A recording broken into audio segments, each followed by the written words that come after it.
Il était une fois un très grand désir de venir flâner en forêt de Brocéliande. C'était le mien. Sans doute me fut-il communiqué par une grand-mère de Kelnuck, non loin d'ici, elle-même inspirée par, peut-être Isola Blonde, les fées Mélusine, Morgane, Viviane, par Merlin l'Enchanteur, par le souffle des druides, par les elfes et les corrigans, sans oublier les évangiles et la parole du recteur. Ainsi va la tradition orale en Bretagne, et ce sera le centre de cette émission avec l'un de ses meilleurs représentants, Pierre-Jacques Ezélias. Dans cette forêt de Pimpon, la légende des chevaliers de la table ronde est présente à chaque pas. Et par exemple au château de Compère, qui est devenu le centre de l'imaginaire arthurien et qui est animé par Claudine Glos, que nous verrons au cours de cette émission. Mais nous avons d'autres traditions à honorer. Et ceci à moins d'une semaine des longues nuits du solstice d'hiver, de la nuit de Noël, la plus longue de l'année. Et bien sûr, nous le ferons avec des conteurs. On dit que la télévision a tué le conte. Est-ce que c'est vrai? Eh bien, nous allons ranimer les veillées et nous allons commencer par vous mettre en appétit de Noël avec Pierre-Jacques Ezélias. Autrefois était autrefois, et aujourd'hui c'est un autre temps. Dans mon jardin, j'ai un arbre de pommes qui produit des fruits plus tendres que le pain. Mais pour manger ce pain de pommes, il faut vous asseoir dessous l'arbre, avec dans la main 2 sous de sagesse, un grand sac vide sous la tête pour amasser tout ce qui tombe. Moi, je le dis, ma récolte est faite et mon sac tout plein de merveilles que je dispense à qui les veut. Écoutez et vous entendrez. Les sourds des 2 tympans montreront le lieu aux absents, et les aveugles des 2 yeux feront voir au double boiteux l'endroit où s'est passé le jeu. L'échine de l'âne est pour le bas qui, sur le chien, ne tiendrait pas. C'est un conte extraordinaire. 100 fois plus vieux que père et mère, mais il faut sceller votre chien si vous voulez comprendre bien. Et dans tout ce que je vais vous dire, il n'y a rien de faux, sinon peut-être 1 ou 2 mots par. Moi, je n'aime que la vérité. Quand on ne dit pas vrai, alors on ment. Ça n'est pas 100 fois le jour, mais souvent. Panelavar guir erergau, nioket cantol bemdes medus pendau. Il y avait une fois, et cette fois-là, il n'y avait pas, et pourtant quelqu'un m'a dit qu'il y avait quand même. C'était parti. Brocéliande est le lieu symbolique des aventures et des charmes aussi des chevaliers de la table ronde. Mais en fait, le territoire du roi Arthur et de ses quêteurs du Saint Graal, c'est aussi bien l'Angleterre que l'Irlande ou l'Armorique. Mais c'est ici, en Brocéliande, que la tradition a pris ses repères. Et c'est aussi bien le château de Compère, là où nous sommes, que là où Morgane emprisonna Lancelot du Lac et que Viviane emprisonna Merlin. C'est curieux d'ailleurs de voir à quel point les femmes ont joué un grand rôle dans cette tradition. Claudine Glos, vous connaissez par cœur l'histoire des chevaliers de la table ronde. Je ne sais pas si je la connais par cœur. Je crois que j'avance tout le temps dans cette histoire. C'est tellement vaste, il y a tellement de réécriture, de réinvestissement. Depuis, il y a le XIIe siècle français. Bon, c'est notre repère à nous parce que c'est facile, mais ce qui est fascinant, c'est tout ce qu'il y a avant. Oui. Toute cette imagination, toute cette mythologie, toute cette religion, parce qu'il y a quelque chose d'infiniment religieux aussi dans cette matière-là. C'est donc un territoire de spiritualité ici. Oui, encore. Mais encore maintenant, dans le courant des nouvelles spiritualités, dans un courant plus ancien aussi, puisqu'il y a tout le côté chrétien de la légende depuis le Moyen-Âge. Bien sûr, tout est ancré autour de ce matriarcat celtique, non? On pourrait dire. Oui, parce que... Je m'adresse à une femme en disant en ça, plus, oui, non, je vais essayer de ne pas faire un grand numéro de féminisme celto. Mais en fait, c'est vrai que le chevalier, c'est la brillance, c'est l'éclat, c'est l'action, mais derrière, il y a toujours ces personnages féminins. J'aurais même envie de dire ce personnage féminin, parce que vous avez parlé de Morgane, de Viviane. Il y en a une autre, la maltraitée, c'est Guenièvre. Oui. Guenièvre qu'on ne comprend plus du tout, parce qu'elle a été passée à la moulinette d'une autre idéologie, d'un autre repère religieux. C'est la dame de qui, ça? C'est la reine, c'est la femme d'Arthur. Ouais. Mais c'est la souveraineté, en fait. Elle intronise celui qu'elle aime. Et quand elle aime Lancelot, Lancelot va devenir le meilleur chevalier. Et il faut prendre les 3 femmes. Et en fait, ça fait un modèle féminin, le modèle celtique féminin avec 3 visages. La sorcière, la devineresse, la bonne fée des eaux, qui serait Viviane, et puis la reine. Vous faites partie, alors là, revenons terre à terre, en forêt de Brocéliande. Vous faites partie d'un syndicat intercommunal, n'est-ce pas? Et vous assurez un peu le développement, mais mesuré de cette région. Je m'occupe de deux choses, voilà, d'un développement touristique de cette région, et c'est vrai que c'est très délicat, parce qu'on est tout le temps justement sur le fil du rasoir, entre cette tendance trop plongée dans les nouvelles spiritualités, qui à mon avis est une erreur, parce que le lieu a une telle charge de merveilleux, qu'en surajouter, c'est dommage. Il se suffit à soi-même. Il se suffit à soi-même. Je veux dire qu'on le détruit plutôt en ajoutant des choses qui sont un petit peu comme les effets spéciaux dans les films américains. Vous savez, ils tuent le merveilleux plus qu'ils ne le font naître. Alors, il y a ce penchant-là dont je crois il faut tenir compte, mais avec un certain recul, et puis il y a d'autre part un certain affairisme qui veut qu'il faille toujours aller en avant, que tout lieu touristique doit être poussé à son maximum avec un vocabulaire technocratique assez effrayant, et qui peut tout aussi bien tuer, mais alors tuer définitivement, défigurer un site et défigurer son esprit aussi.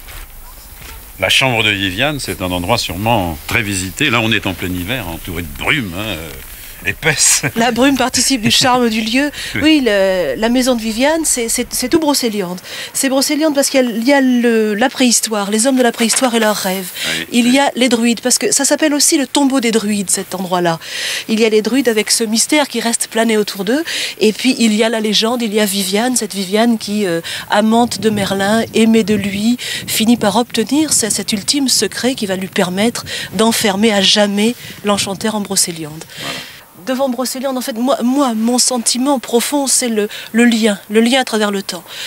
Je parlais de la préhistoire, et c'est vrai que ces lieux ont tellement été habités, réhabités, sont porteurs de tant d'espoir, de tant de rêves, que ça devient vraiment tangible. Je ne peux pas vous le prouver, c'est pas une chose que je vais faire toucher, c'est pas un monument, mais on le sent. Mais on le sent, et on le revit à chaque instant, et on le réanime. Et ça, je crois que c'est la chose la plus forte. Quand on est là, on abolit le temps à Brocéliande. On traverse un petit peu le miroir, on traverse l'horloge, on dépasse tout ça. Et c'est ça qu'il faut respecter. C'est ça qu'il faut respecter et qu'il faut transmettre. Parce que si on ne transmet pas, ça ne sert plus à rien tout ce qu'on dit et tout ce qu'on fait. On nous l'a transmis, donc il faut à notre tour passer les choses. Merci Claudine Glo. Alors, John Boorman, qui est un cinéaste anglais qui a beaucoup travaillé sur le thème des liens entre l'homme et la nature, s'est passionné aussi pour l'histoire celtique, et bien sûr, c'est pour ça qu'il a fait Excalibur. Et Serge Ayri l'a rencontré l'année dernière sur ce thème-là.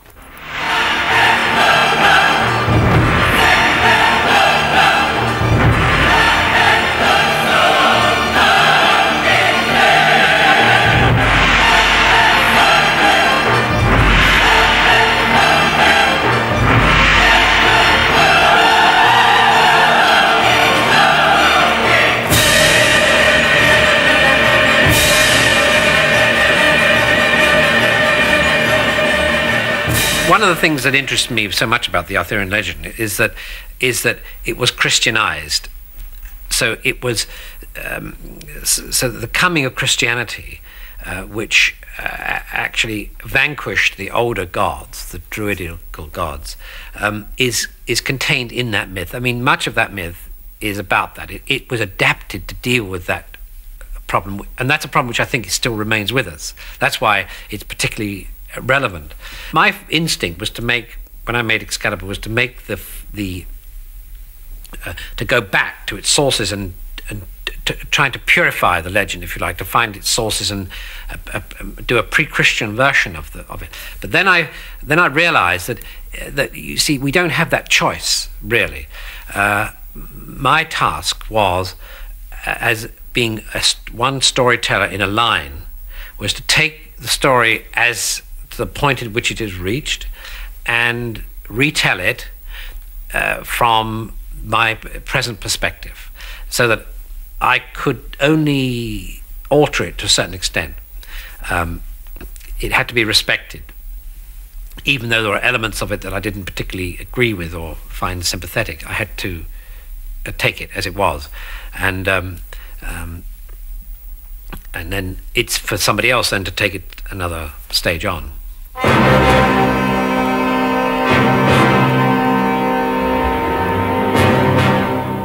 For me, the most exciting image that drove me on to want to make this thing was the sword rising from the lake.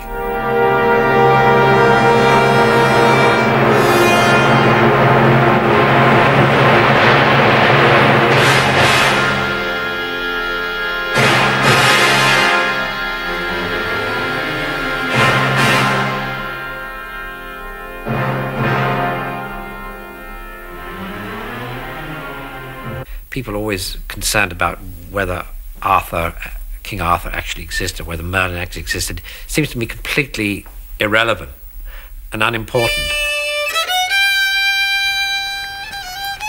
En se promenant sous la pluie sur cette terre de légende, la forêt de Brocéliande, on pourrait parfaitement imaginer que l'épée Excalibur, dont on vient de parler, ait pu être forgée ici, aux forges de Paimpont.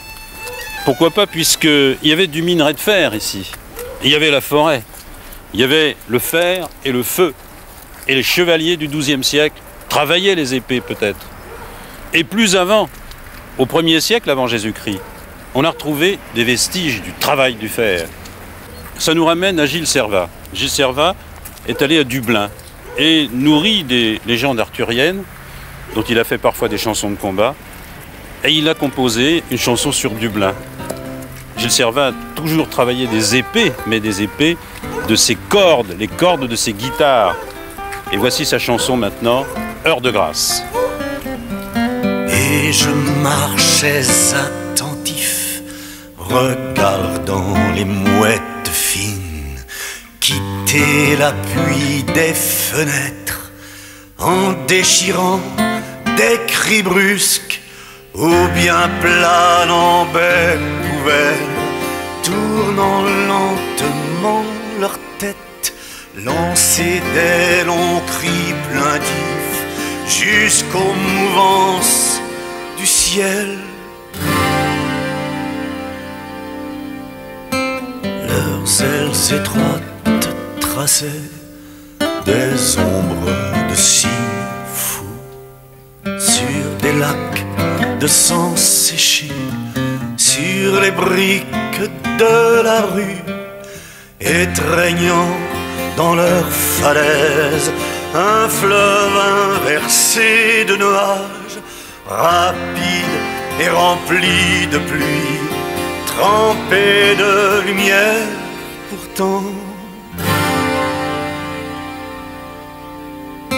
C'était pendant l'heure de grâce, ébloui de claire ivresse, j'attendais au bord du monde que les guets s'ouvrent encore, lancés par la main d'Angus, comme un caillou qui ricoche à défaut de noir Guinness. J'absorbais la ville et plus.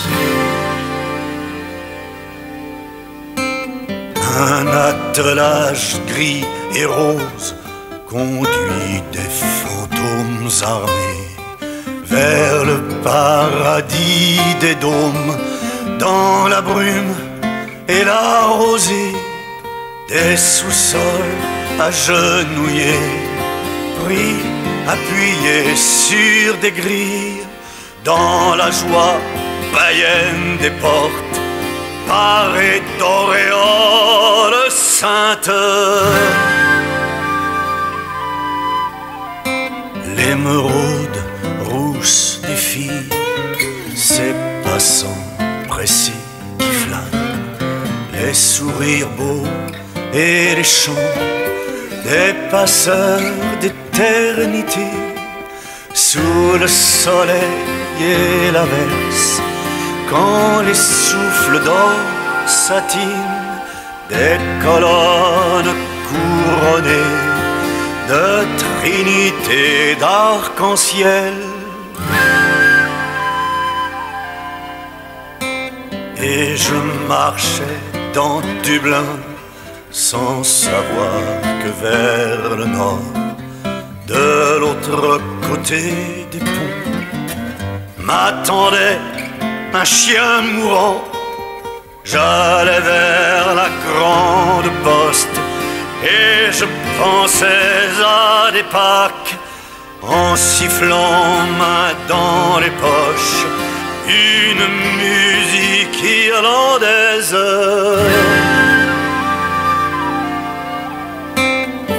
Jusqu'ici, Pierre-Jacques Azélias, vous nous avez accompagnés dans notre flânerie, discrètement. Vous avez subi comme nous le brouillard sur Brocéliande et la pluie.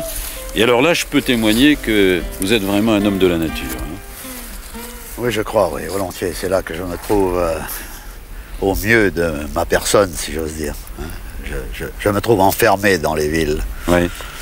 Et pourtant, le métier de conteur, si j'ose dire, on peut appeler ça un métier, c'est quelque chose qui se fait dans des lieux fermés, au coin du feu. Oui, oui, mais alors, on voyage avec sa tête, quoi. Oui. On a emmagasiné des quantités de choses, et lorsque l'on est dans la nature, en général, c'est le cas de tous ceux que j'ai connus, les conteurs que j'ai connus, en général, c'est la solitude qu'ils aiment bien. Après quoi, ils se ramassent et puis ils se donnent, ils se communiquent avec les autres, justement dans cette veillée qui est un lieu clos. Vous êtes conteur, vous avez été homme de radio, homme de télévision, vous êtes romancier, vous venez d'écrire un roman, vous êtes poète, vous êtes quêteur de mémoire surtout, hein, c'est ça. Vous avez écrit un livre là-dessus, après Le Cheval d'Orgueil, c'est Le quêteur de mémoire. Est-ce qu'il y a encore des choses à quêter en Bretagne ? Oui, bien sûr, oui. Oui, mais évidemment, c'est très dispersé maintenant, et puis la mémoire a des trous. Hein.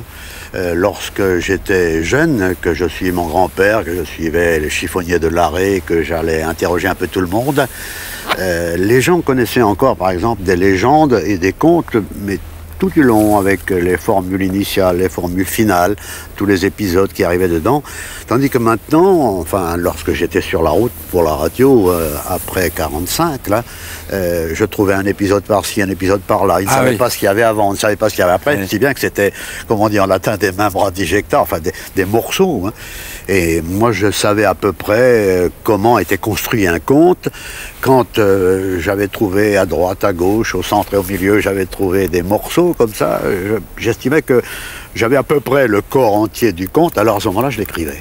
Pierre-Jacques Azélias, vous avez fait des émules. Il y a beaucoup de jeunes, par exemple, qui s'intéressent à collecter des bribes de mémoire, des chansons, etc. Par exemple, chez Dastum, comme on dit. Oui, qui font un travail extrêmement précieux et absolument nécessaire parce que la mémoire est en train de s'en aller avec les vieilles générations. Et ces vieilles générations nous ont servi depuis une quarantaine d'années à inciter les jeunes à retrouver leurs sources. Pour donner un exemple, nous sommes partis en 48 avec à peu près une dizaine de billets, où ils sont 5000 maintenant. J'ai commencé par faire des chansons en breton, j'ai écrit des textes, des livrets pour une cantate, un oratorio, une opérette, parce que le théâtre et la chanson, c'est encore oral. C'est ça. Hein. Le théâtre, après, c'est pareil. J'ai écrit beaucoup de pièces de théâtre, comme je l'ai dit, des mauvaises et quelques autres qui étaient peut-être meilleures. Mais enfin, non, mais petit à petit, comme ça, petit à petit. Parce que le théâtre aussi est oral. Le théâtre, c'est la parole. Et puis ensuite, alors est arrivée l'écriture. Alors c'est une autre forme de symbolisme de la civilisation. Ouais. Vous avez participé à la renaissance du breton, il n'y a pas de doute. Mais je dirais quand même, Pierre-Jacques Azélias, que dans ce mouvement breton, cette renaissance bretonne, je dirais aussi ce soulèvement breton, vous êtes un personnage à part. Je dirais que vous avez tenu beaucoup à votre indépendance pendant toutes ces années. Ah oui. Je suis resté même presque un marginal qui a des millions de lecteurs, mais moi j'ai toujours gardé une liberté comme ça. On vous en a voulu parfois ? Ah oui, on a voulu me détacher dans des organismes comme ça. J'ai dit non, je suis le chat qui s'en va tout seul par les chemins mouillés des bois sauvages. Et effectivement, finalement, on m'a accepté, on s'est dit, il est comme ça, il n'y a pas moyen de le changer, il va mourir dans la pénitence finale, ce type. Hein. Et moi, ça m'a beaucoup aidé. Mais finalement, il y avait autour de moi un certain nombre de jeunes gens, par exemple des conteurs bretons, j'en ai rencontré à Budapest, j'en ai rencontré à Montréal, qui gagnent gentiment leur vie comme ça, et actuellement, il y en a quelques-uns qui sont vraiment d'excellents conteurs. Hein. C'est un art, le conte. Pierre-Jacques Azélias, est-ce que vous êtes toujours le cheval d'orgueil ? J'essaie de l'être, j'essaie de le demeurer, oui, c'est-à-dire j'essaie de ne pas empiéter sur la liberté des autres, mais aussi que les autres n'empiètent pas sur la mienne. J'essaie de ne pas être quelqu'un qui se croit supérieur à ce qu'il est, mais qui ne s'empêche pas de monter vers quelque chose de plus, si l'on peut dire. Et c'est ça finalement, parce que l'orgueil, chez nous, l'orgueil en breton, si vous voulez, cela consiste à éviter toute prétention. Il ne faut surtout pas être prétentieux, et cela ne vous empêche tout de même pas d'essayer de gagner un petit peu plus, sans nuire aux autres et surtout sans vous nuire à vous-même. Merci Pierre-Jacques Azélias. Et maintenant nous allons aller à Tréoranteuc, sur les traces de l'abbé Gillard, drôle de personnage qui est venu ici dans les années 40 un peu en pénitence. Et l'abbé Gillard était en pénitence parce que bon, c'était un abbé un peu marginal. Par exemple, il acceptait de bénir les suicidés. Par exemple, il a fait faire un chemin de croix à un prisonnier allemand. Et ce chemin de croix est assez bizarre parce que c'est la fée Morgane qui lave les pieds de Jésus au lieu que ce soit Marie-Madeleine, etc. Valérie Hortel est allée voir à Tréoranteuc.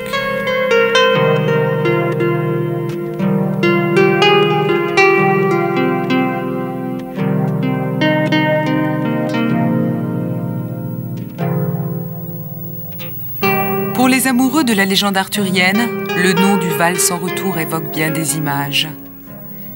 À quelques centaines de mètres du Val, sur la commune de Tréoranteuc, se dresse, attenante à un joli cimetière, la plus petite église du Morbihan, l'église de Sainte-Onenne, que l'abbé Gillard a restaurée voici 40 ans d'une façon peu commune. Michel, on est ici au pied de l'église de Tréoranteuc qui est dédiée à Sainte-Onenne. C'est un petit peu le cœur de Tréoranteuc. Ah oui, on peut dire réellement que c'est le cœur de la commune, puisque c'est grâce, entre autres, à l'abbé Gillard qui est arrivé ici en 1942 et qui a eu l'idée de mélanger la chrétienté et la légende pour rénover son église, ce qui a fait que maintenant on ne peut plus se promener en Brocéliande sans passer donc ici. Ça a souvent été fait, ça, ce mélange de... Ah non, c'est unique au monde, hein, on peut dire.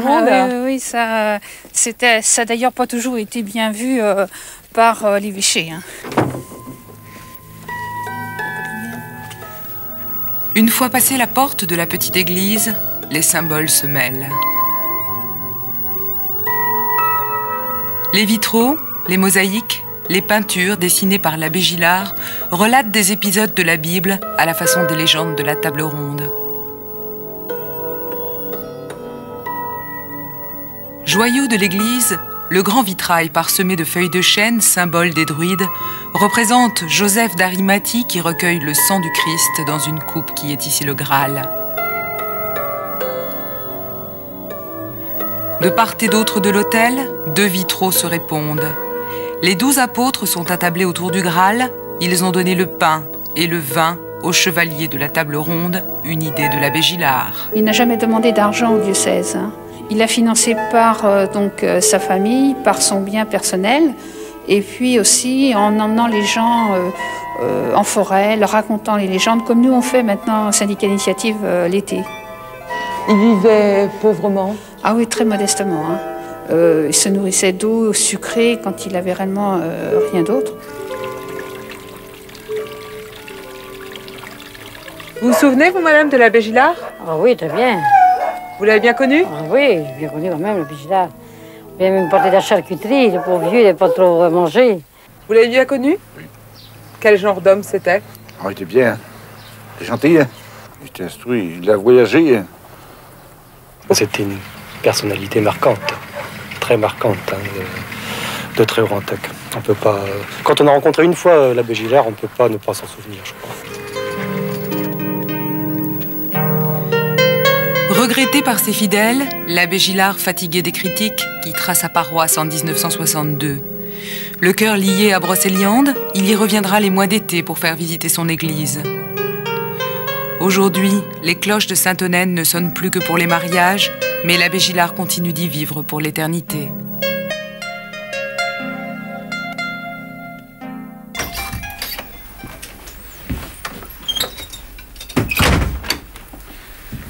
Au manoir du Tertre à Paimpont, je suis d'abord venu retrouver Dodic Gégou, que j'avais rencontré à Saint-Malo. Dodic Gégou, c'est la directrice de la Maison internationale des poètes et des écrivains. Et j'avais été très frappé par une céramique de Dodic Gégou qui représentait une scène de la Nativité. Et elle m'a dit que ça avait été illustré par, pour un conte de Michel Tournier. De Michel Tournier. Alors je voudrais que vous me disiez ce conte. C'est dans le village de Pouldrezic. Et dans ce village de Pouldrezic, la messe de Noël se faisait toujours le 24 décembre à 6 h du soir. Et en même temps, il y avait dans la salle des fêtes de la mairie l'arbre de Noël des écoles laïques. Donc c'était les deux fêtes, la chrétienne et la laïque. Et le Père Noël était toujours l'instituteur du village. Seulement cette année-là, catastrophe, l'instituteur avait été déplacé. Et l'instituteur avait été remplacé par une femme, donc c'était une institutrice. Et le problème se posait, qui donc allait faire le Père Noël cette année-là? Ça ne pouvait pas être le facteur, ça ne pouvait pas être le garde champêtre, ils étaient trop vieux, ça ne collait pas. Bon, donc le maire, elle a quand même trouvé la directrice de l'école et lui demanda, elle avait un joli nom, elle s'appelait Madame Oiselin. Et il lui dit, Madame Oiselin, est-ce que vous pouvez nous rendre un grand service? Est-ce que vous pourriez faire le Père Noël pour distribuer les objets, les jouets aux enfants de l'école? Alors elle lui dit, oh Madoué, si c'est ça pour vous rendre service, je veux bien. On vous mettra une barbe et la grande houppelande et personne ne verra que vous êtes une femme. Personne ne vous reconnaîtra. Elle dit oui. Et puis ils repartirent tous contents en se disant, ça y est, on est sauvés. C'est l'institutrice qui va faire le Père Noël.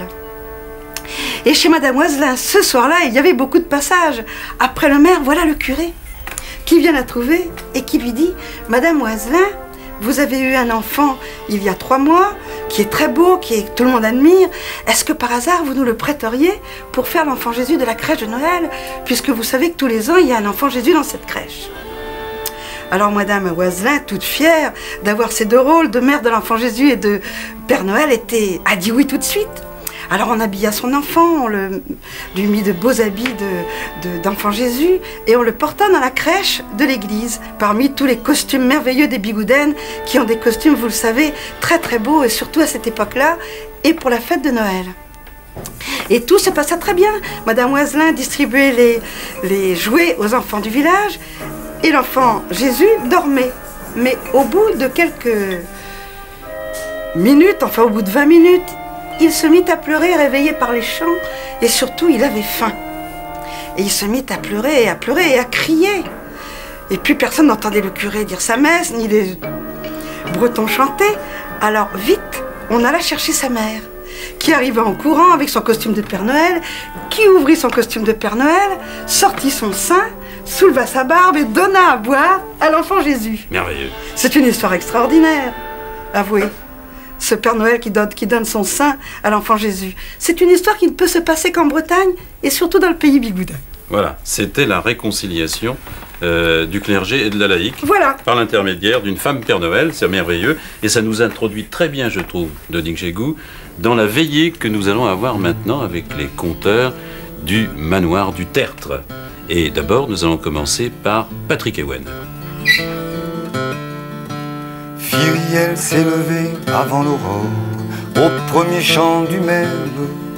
Elle a revêtu sa robe d'or, toute brodée de perles. Les pieds nus dans la rosée, elle a dansé jusqu'à la rivière. Et elle a entendu chanter cette chanson légère. Viens, viens, marche sur l'eau. Si tu le veux, tu peux marcher sur l'eau. Il reste une place à bord de ce bateau qui vogue vers le pays des elfes. Il reste une place à bord de ce bateau qui vogue vers le pays des elfes.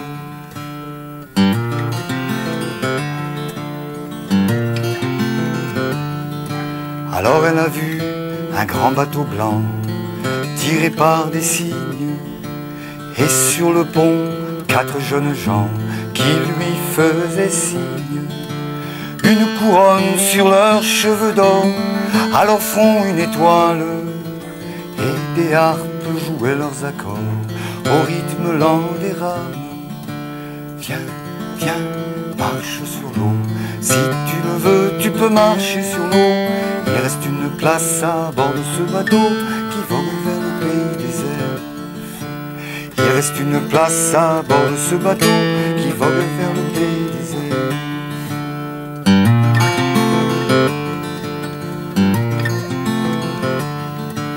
Là-bas, on chante et on danse, là-bas, au-delà des flots, là-bas, si tu prends ta chance, si tu veux marcher sur l'eau. là-bas, au pays des chênes, là-bas, au-delà des mers, là-bas, tu seras notre reine, ici c'est déjà l'hiver. Viens, viens, marche sur l'eau, si tu le veux, tu peux marcher sur l'eau. Il reste une place à bord de ce bateau qui vogue vers le pays des elfes.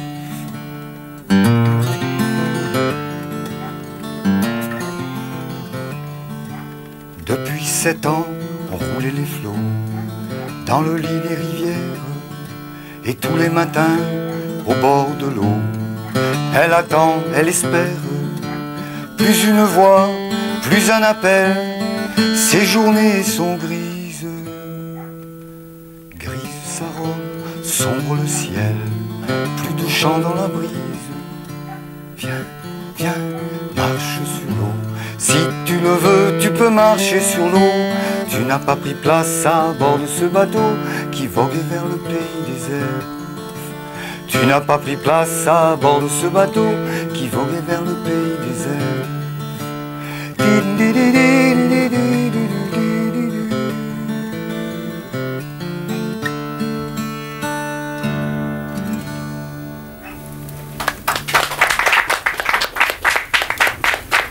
Merci Patrick Ewen.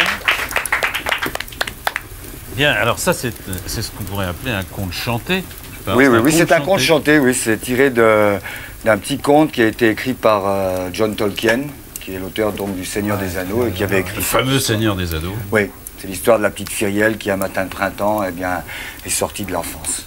Alors Patrick Ewen, Pierre-Jacques Azélias et vous, Ernestine Laurent, qui venez de Concoret, je voudrais savoir comment vous inventez vos contes, ou comment vous les transformez et comment vous les transmettez. Les conteurs les plus connus avaient un ou peut-être 2 disciples. Et quelquefois, le disciple ou les 2 disciples mouraient. Chez nous, c'était de tuberculose. Et le répertoire était perdu.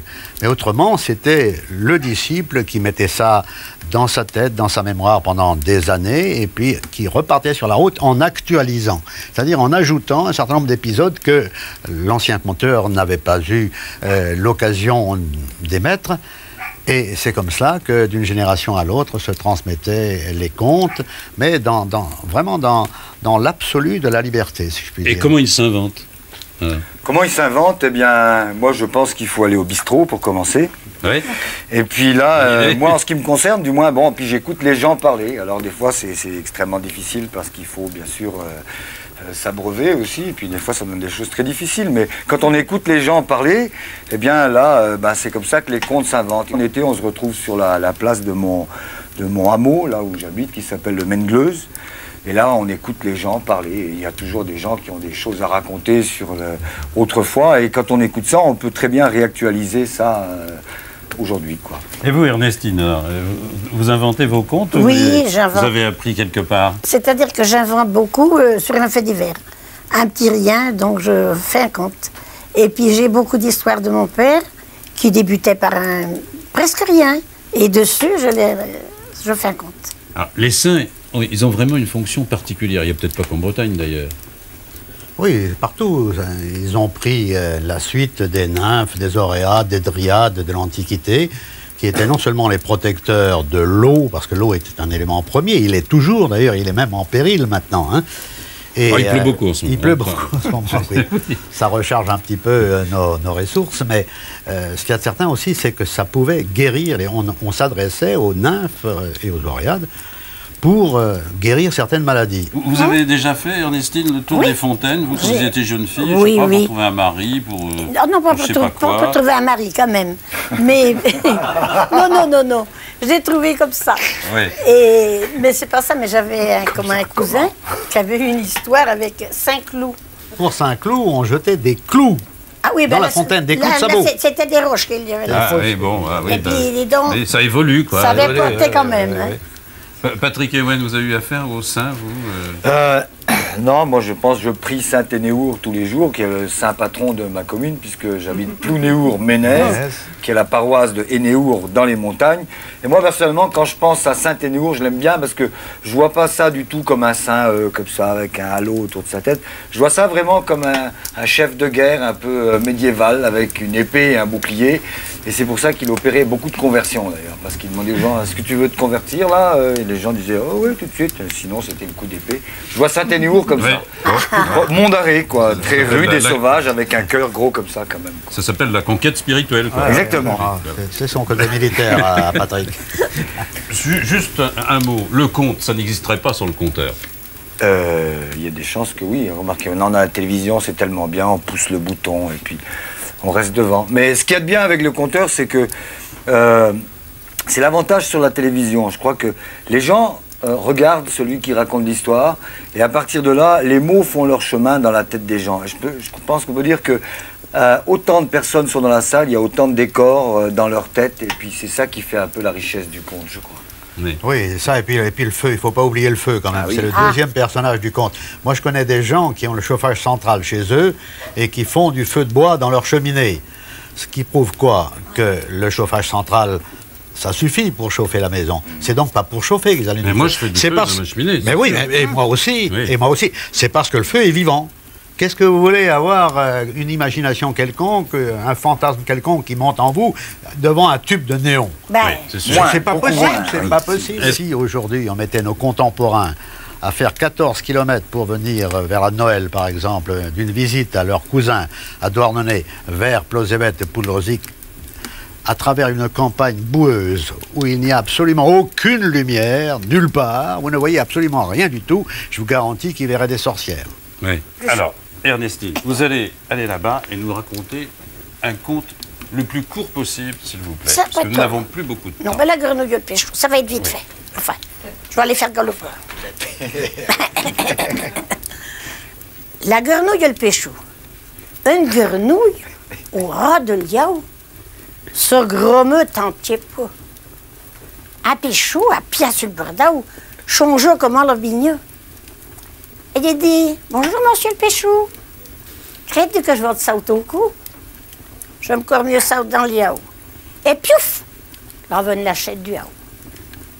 Le péchou te rejoue sur le bordau, il se retourne sur le dos d'un coup, prend sa gaule le snoopy au bout, que je te jette dans la mort.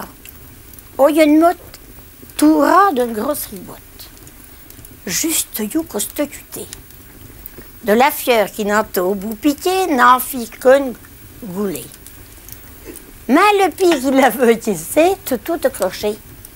Si bien que pourquoi ça, oh là, veut du deux. Elle dit à son péchou, rends-moi ma liberté, mes œufs, que je te saute au cou.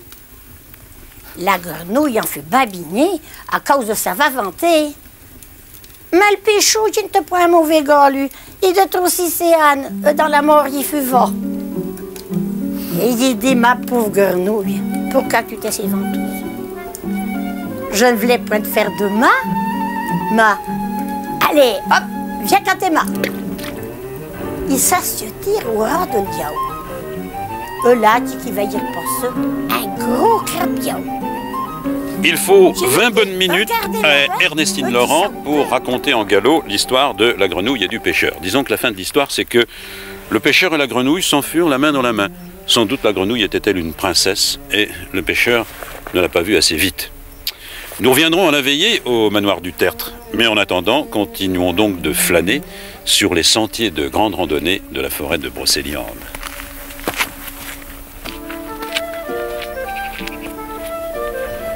Alors, entre deux contes, le meilleur moyen, je crois, pour flâner en forêt de Brocéliande, c'est le topo guide. Ici, je me trouve à Concoret, un carrefour de chemin. Vous voyez, circuit des Corrigans, circuit du château de Compère. Et le topo guide dont je parle, qui est un guide des randonnées, des sentiers de grande randonnée, nous donne des itinéraires sur près de 300 km, c'est formidable. Et bon, des indications sur la faune, la flore, la nature, et évidemment tous les repères, tous les témoignages de l'histoire arthurienne ici. Je me trouve donc à Concored, en langue celtique, ça signifie Val des Druides ou Val des Fées. Et alors le Val des Fées est tout proche, Et monsieur le maire, Jean Aubert, monsieur le maire de Concoret, vous connaissez très bien le Val des Fées. Sûrement. À vol d'oiseau, il y a 1 kilomètre. Ouais. Vous avez le Hêtre de Pontus, qui est juste au-dessus, le Chevalier Noir, et la fontaine de Barenton, on voit ça d'ici. Vous y croyez au fait? Bah oui. Vous y croyez, vous avez des rapports avec elle enfin, moi je sais pas. Enfin, de temps en temps, oui. Oui. De quelle manière, expliquez-nous? On va pas tout vous dire. Ah si, dites-moi, on est très curieux. La prochaine fois, mais c'est que vous racontez tout aussi, quoi. Non, c'est vous qui racontez. Racontez-moi comment les fées ici se sentent bien, s'ils ne sont pas trop gênés par les touristes, si les gens d'ici y croient. Oh, ben comment... Et s'adaptent aux touristes aussi, quoi. Oui. Quand on fleurit... Ce qu'il faut, c'est y croire. Oui, quand on fleurit la tombe de Merlin, qu'est-ce que ça veut dire? Ce sont des gens qui y croient aussi, qui viennent pour diverses raisons. Amoureux de Merlin, ou amoureux de la nature, ou les amoureux, simplement. Hein. Oui. Parce que c'est ennui presque toujours. Mais oui, c'est fleuri continuellement toute l'année. Monsieur le maire, moi j'ai l'impression que vous connaissez beaucoup de secrets, mais que vous ne voulez pas les dire à la télévision. Ben non, pas tout, non. Oui. Est-ce que vous avez peur qu'il arrive quelque chose si vous dites des secrets comme ça? Non, mais il faut bien qu'on garde quelque chose pour soi aussi.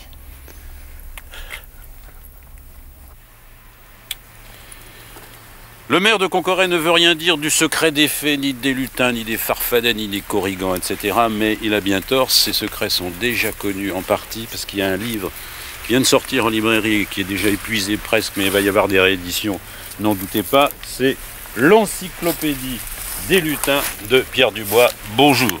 Bonjour Roger. Alors, est-ce qu'il y en a ici au château de Tressesson? Oh bah alors là, faut dire que dans le coin, ça grouille.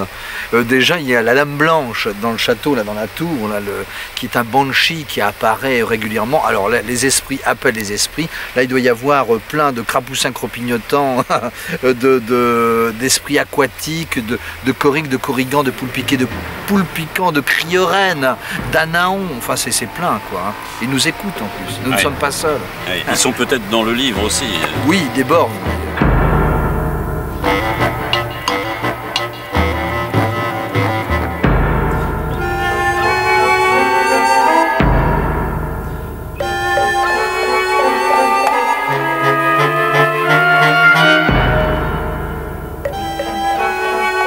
Je crois qu'on ne va pas aux lutins, ce sont les lutins qui viennent à toi.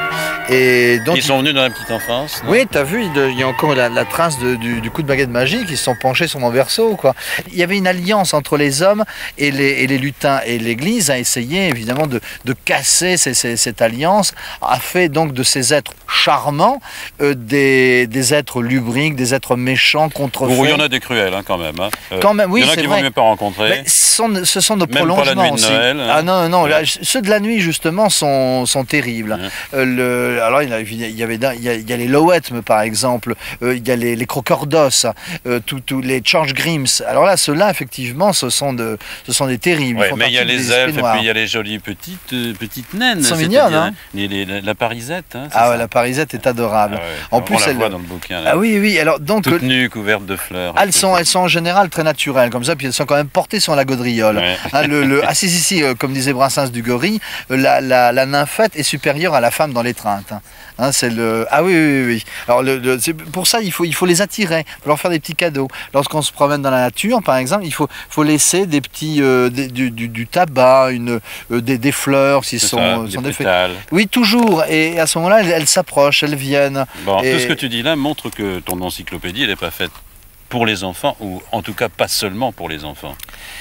Oui, parce que les enfants, tu as pu le constater, les enfants ont besoin de ces légendes, ils ont besoin de ces histoires. Et comme on ne leur raconte plus, il n'y a plus de grands-parents, il n'y a plus de papy, de mamie, de grand-père, il n'y a que le troisième âge, et encore, ils se font très souvent avaler la façade. Donc ils ne veulent plus raconter ces histoires, parce qu'ils ont l'impression donc que ce n'est pas dans le coup. Donc ils veulent montrer qu'ils préfèrent le rock. Et les enfants, en fait, non, en ont besoin, et ils vont le chercher où ils peuvent.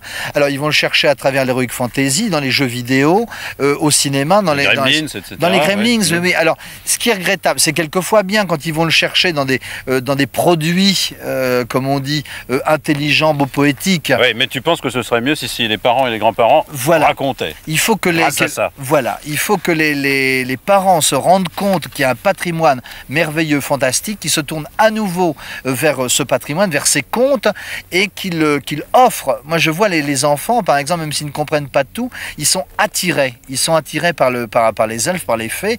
Si les parents soufflent à nouveau sur les braises, qui pour l'instant ne sont pas complètement mortes, mais il suffirait de peu de choses pour que le brasier se réenflamme d'histoire et de merveilleux.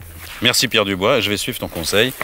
Je vais mettre un trèfle à 4 feuilles dans ma chaussure gauche pour essayer d'apercevoir des lutins. Il faut d'abord que je trouve le trèfle à 4 feuilles. Mais je vais au Val sans retour, et là c'est une autre histoire, une histoire d'incendie, souvenez-vous.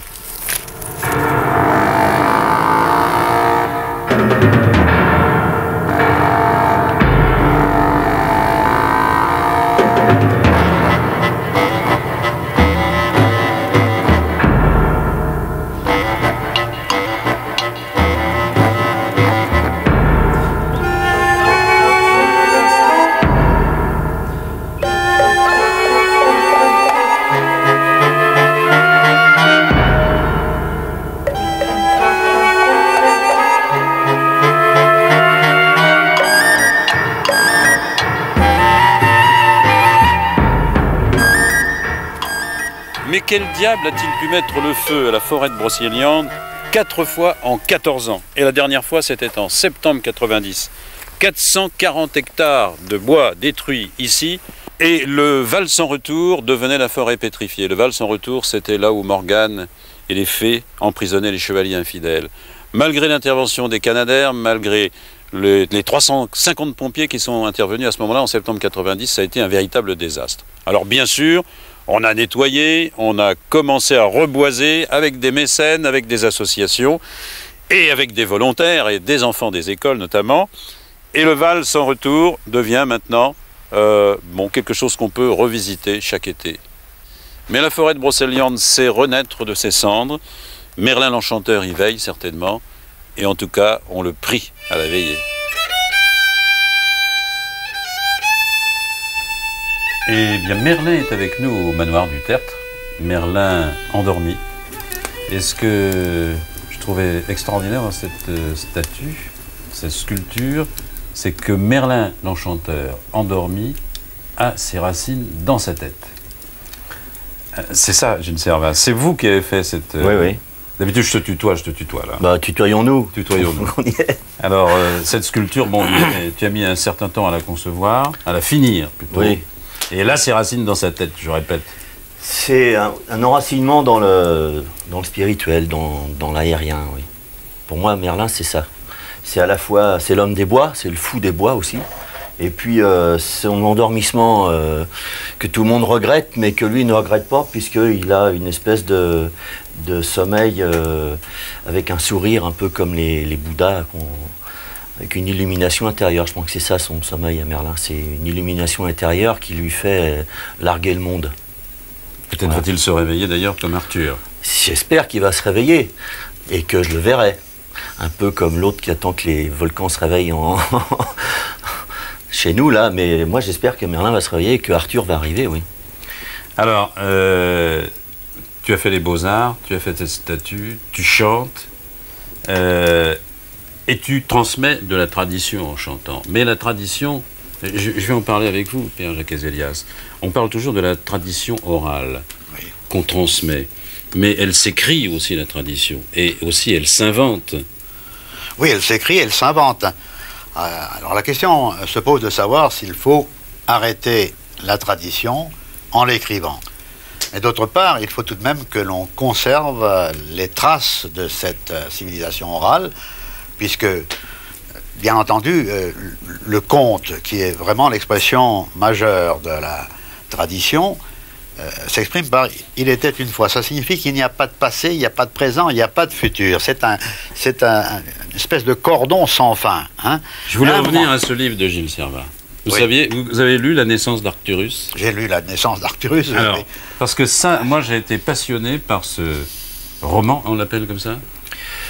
Je sais pas. Oui, c'est un roman, de toute façon. Passionné parce que j'ai trouvé une histoire totalement nouvelle. J'étais pris par cette histoire d'Arcturus qui descend de je ne sais quelle planète, pour moi c'est comme ça que je l'ai lu, hein, et qui combat le Nerdud, c'est-à-dire en fait la méchanceté du monde, et qui doit traverser des épreuves épouvantables pour ça.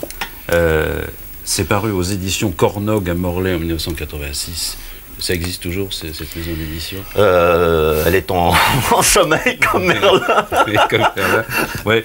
Alors, là, vous avez inventé quelque chose, Gilles. Tu as inventé quelque chose. Oui, enfin, je suis reparti du mythe du roi Arthur, justement, et tous ces rapports entre Arcturus, l'étoile Arcturus qui est la queue de l'ours, et puis Artus qui veut dire l'ours aussi. Enfin, il y a tout un mythe de l'ours qui est très très profond et qui va très loin. Et chez les Celtes en particulier, qui disent que les dieux viennent du nord, et la grande constellation Andarta, la grande ours, qui s'appelait Andarta chez les Gaulois, et qui veut dire la grande ours. Enfin bon, il y a toute une chose de l'ours comme ça, et qu'on retrouve dans le roi Arthur, qui est très forte. Et moi, je suis parti là-dessus avec cet enfant Arcturus qui naît sur une planète qui s'appelle Bré. Ça, le premier, c'est l'histoire de ses parents, et là je vais partir un mois en Irlande parce que j'ai besoin de calme pour écrire la suite là bientôt. Il faut écrire la suite, oui, oui. On l'attend. Hein. Alors ça va être la jeunesse d'Arcturus là après. Alors voilà, on édite beaucoup d'histoires nouvelles peut-être aussi. Je n'ai pas lu ces deux livres, Derd, La guerre des Fines, Les guerriers des Fines, et ça ce sont les éditions Artus, ici à Lagacilly, la seule maison d'édition d'Agacilly. Et c'est vous, Hervé Glos. Voilà. Nos amis la je crois qu'il est difficile de faire plusieurs maisons d'édition. Mais je crois aussi qu'en Bretagne, on est une des rares maisons d'édition à avoir comme point fixe, comme étoile du Nord, justement, ce monde celtique, ce domaine celtique. Et on cherche à l'illustrer à travers le passé, les guerriers de Fines. C'est cette rencontre qui a changé le destin d'Irlande entre ces troupes de guerriers chasseurs qui étaient un peu les maîtres de l'Irlande. C'était les soldats, si vous voulez, qui étaient les serviteurs du haut roi et qui servaient à maintenir une certaine paix sociale à travers ces tribus, ces clans qui avaient pour habitude quand même de ne pas s'épargner. Ouais. Hein. Et Michel Cazenave a écrit, réécrit l'histoire de ces guerriers et de leur rencontre avec Patrick. C'est-à-dire que nous sommes là à la jonction, si vous voulez, de deux mondes, et avec la particularité irlandaise, c'est que le christianisme arrivant... Saint-Patrick n'a pas effacé l'ancienne Irlande. Au contraire, ces scribes, les Philides, ont consigné par écrit ce qui était la tradition orale. Et vous voyez qu'on passe facilement du conte à l'écrit, de l'oral à l'écrit, puisque là, en Irlande, a eu lieu ce miracle qui a fait qu'on a tout conservé du vieux monde, en partie conservé, parce que vous savez, les druides, les druides et les moines n'avaient quand même pas tout à fait les mêmes lumières sur le monde. Mais est né là un christianisme tout à fait particulier, et rendons grâce aux druides, parce que dans le silence, cette durée, cet héritage a été transmis en insistant sur le côté de l'homme et de la nature, puisque ce qui peut-être caractérise l'enseignement des druides, c'est cette permanence des éléments, de la mer, l'océan, ce monde de mélange qui est, à mon avis, l'esprit celtique et qui peut à nouveau nous parler aujourd'hui à travers le vent, à travers la forêt.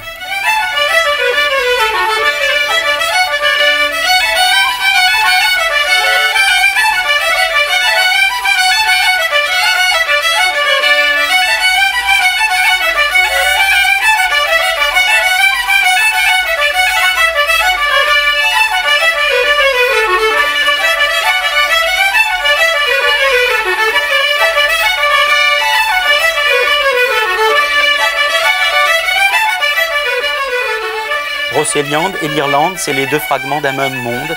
C'est deux univers comme ça, un peu... Brocéliande est une île, vous savez, ça n'est pas du tout une terre. Les anciens Celtes allaient chercher leur enseignement dans les îles. Les îles avaient plein de vertus. Une vertu pédagogique, une vertu mythologique et une vertu d'île enchantée, d'éternité. la fondation du monde celtique prend toujours comme base ces gens venus d'îles inconnues. Au nord du monde. Au nord du monde. C'est ce que disait Gilles tout à l'heure avec Arcturus, c'est-à-dire l'origine polaire ou l'origine subpolaire. Origine hypothétique, bien sûr. C'est pas avec les Celtes, on n'est jamais dans le domaine de l'histoire ou de la géographie. On est dans des domaines mélangés. Du mythe. Voilà.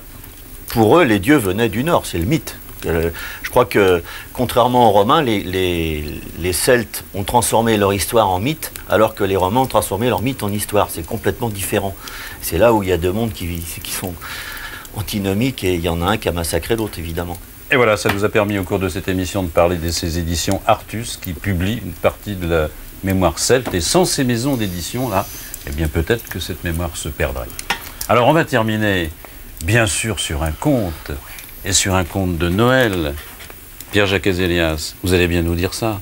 Ah ouais. Oui, pourquoi pas, puisque nous sommes aux approches de Noël. Peut-être serait-il bon de parler de la bûche de Noël qui n'est pas une pâtisserie. C'est une belle bûche que l'on faisait sécher pendant à peu près 6 mois parce qu'elle devait servir pour la nuit de Noël. Mais on ne la faisait brûler qu'à moitié. Pour ceux qui étaient un peu avares, un tiers. Et le reste, on le mettait dans un fond de la cheminée parce qu'elle était réputée garantir contre l'orage et surtout le tonnerre. Alors il y avait une vieille dame qui était absolument imprégnée de cette vérité pour elle, hein, et qui mettait soigneusement cette bûche de côté. Et une fois, elle était dans son champ en train de tricoter, et tout à coup, l'orage s'est levé, et il y a eu ces aiguilles qui ont lancé des éclairs bleus. Alors elle a ramassé tout ça, et elle est rentrée à toute allure avec sa vache à la maison, pour allumer le feu dans sa bûche, avec les 4 allumettes qu'elle avait. Et le tonnerre est tombé sur la maison. Et le fond de la cheminée s'est écarté, il y a une crevasse énorme qui s'est faite. On a vu derrière le jardin potager qui fumait. Et puis la malheureuse était en train d'essayer d'allumer sa bûche pour essayer de contrecarrer l'orage. Et à un moment donné, la bûche s'est enflammé. Et le fond de la cheminée s'est refermé. Le fond de la cheminée s'est refermé et tout est rentré dans la paix. Et voilà l'histoire de la bûche de Noël, telle qu'on l'a racontée dans Les Montagnes d'Arrée, d'ailleurs. Et si ce n'est pas la vérité, c'est que la vérité a tort. Merci.